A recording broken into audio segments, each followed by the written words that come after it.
घरामध्ये जर भाजीला काही नसेल आणि काय करावं सुचत नसेल ना, तर हा व्हिडिओ शेवटपर्यंत नक्की पहा. हाय हॅलो नमस्ते, स्वाती सांडबोर या यूट्यूब चॅनलवर तुम्हा सगळ्यांचं अगदी मनापासून स्वागत करते.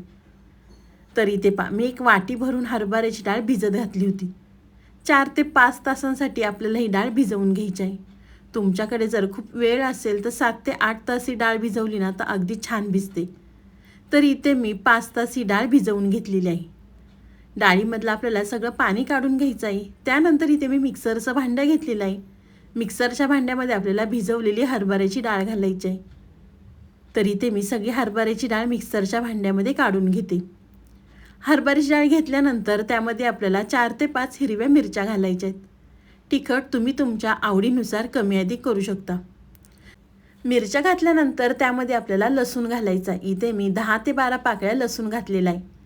आलं घालायचं आणि मिक्सरला आपल्याला जाडसर वाटून घ्यायचं आहे. अगदी या पद्धतीने. तुम्ही ही डाळ वाटताना यामध्ये जिरे वापरले तरी चालणार आहे. डाळ वाटल्यानंतर एका पसरट आकाराच्या भांड्यामध्ये ही डाळ सगळी काढून घेते. घरामध्ये जर काही भाजीला नसेल ना तर तुम्ही या पद्धतीने ही डाळीची रेसिपी एकदा नक्कीच करून पहा.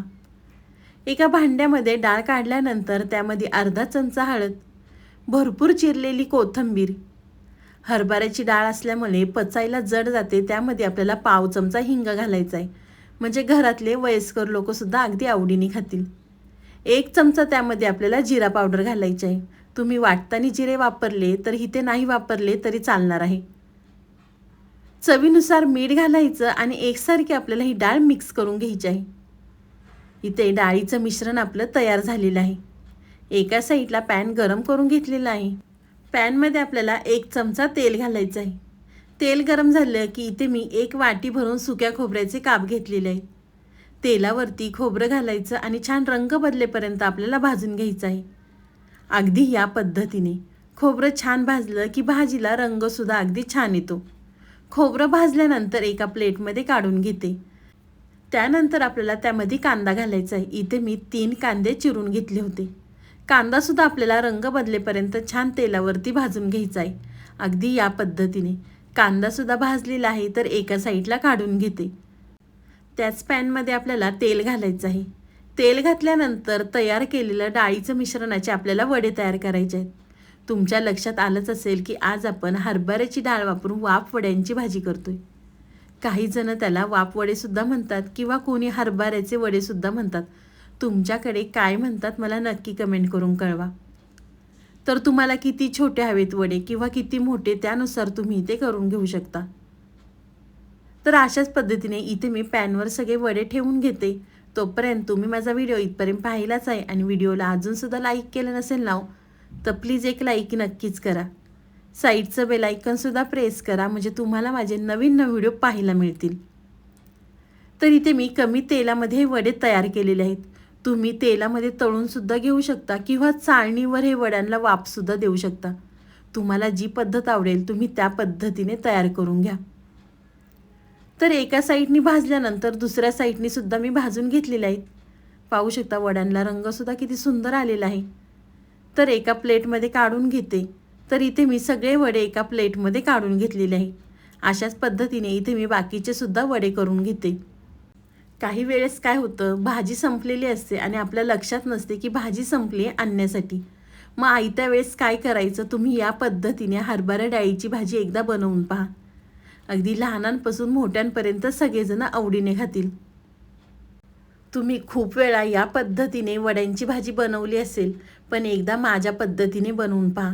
नॉनव्हेजच्या भाजीला सुद्धा विसरून जाल एवढ्या भन्नाट चवीची भाजी तयार होते. प्रत्येकाची करण्याची पद्धत ही वेगळी वेगळी असते. तुम्ही तुमच्या पद्धतीने बनवली असेल ना तर एकदा ही पद्धत वापरून बनवा.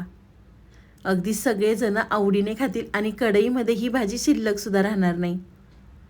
तर इथे मी दुसरेसुद्धा वडे करून घेतलेले आहेत. त्यावरती आपल्याला थोडंसं तेल घालायचं आणि दोन्ही साईडनी सुद्धा ही वडे आपल्याला छान खरपूस भाजून घ्यायचे आहेत. तर इथे मी वडे करून घेते. तोपर्यंत वाटणसुद्धा आपलं थंड झालेलं आहे.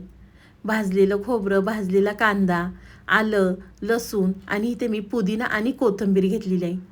तुमच्याकडे जर पुदिना असेल ना तर नक्कीच ह्या भाजीमध्ये पुदिना वापरा. जर नसेल स्किप केला तरी चालणार आहे. तर इथे मी आधी मिक्सरच्या भांड्यामध्ये खोबरं घालते आणि आपल्याला खोबरं वाटून घ्यायचं आहे. म्हणजे खोबरं छान बारीक झालं की भाजी अगदी एकसारखी होते. खोबरं वाटून घेतल्यानंतर अशाच पद्धतीने इथे मी सगळं वाटण मिक्सरच्या भांड्यामध्ये घालून बारीक वाटून घेते. तर इथे मी थोडंसं पाणी घालून वाटण अगदी एकसारखं करून घेतलेलं आहे. वाटण तयार केल्यानंतर इथे मी कढई गरम करून घेतलेली आहे. कढईमध्ये आपल्याला गरजेनुसार तेल घालायचं आहे. तेल तुम्ही तुमच्या आवडीनुसार कमी अधिक करू शकता. तेल गरम झाले की त्यामध्ये आपल्याला तयार केलेलं वाटण घालायचं आहे आणि तेल सुटेपर्यंत आपल्याला हे वाटण परतवून घ्यायचं आहे. वाटण परतण्यासाठी खूप जास्त वेळ लागणार नाही, कारण आपण खोबरं कांदा छान तेलावरती भाजून घेतलेला आहे. तर तुम्ही या ठिकाणी पाहू शकता मी तेल सुटेपर्यंत वाटण परतवून घेतलेलं आहे. त्यामध्ये आपल्याला काय बेसिक मसाले घालायचे आहेत. इथे मी 1 चमचा कांदा लसूण मसाला, अर्धा चमचा काश्मीरी मिरची पावडर म्हणजे भाजीला रंग छान येतो, अर्धा चमचा मिरची पावडर, पाव चमचा आपल्याला यामध्ये हळद घालायची आहे. तुम्ही कांदा मसाल्याच्या ऐवजी साठवणीतला मसाला वापरला ना तरी चालणार आहे. मसाले घातले की त्यावरती आपल्याला पाणी घालायचं आहे आणि छान हे मसाले आपल्याला तेल सुटेपर्यंत परतवून घ्यायचं आहे. तुम्ही म्हणताल मसाले घातल्यानंतर लगेच त्यावरती पाणी घातलं. पाणी घातलं की मसाले वाटणामध्ये छान तेल सुटेपर्यंत परतले जातात. काही वेळेस काय होतं, आपण वाटण परतवून घेतो, त्यामध्ये मसाले घालतो आणि नंतर ते कढईला थोडेफार लागतात. मग भाजीची चवसुद्धा बिघडते. म्हणून मसाले घातल्यानंतर त्यामध्ये आपल्याला पाणी घालायचं आहे. इथे मी मसाले वाटणामध्ये छान परतवून घेतलेले आहेत. त्यानंतर आपल्याला त्यामध्ये पाणी घालायचं आहे.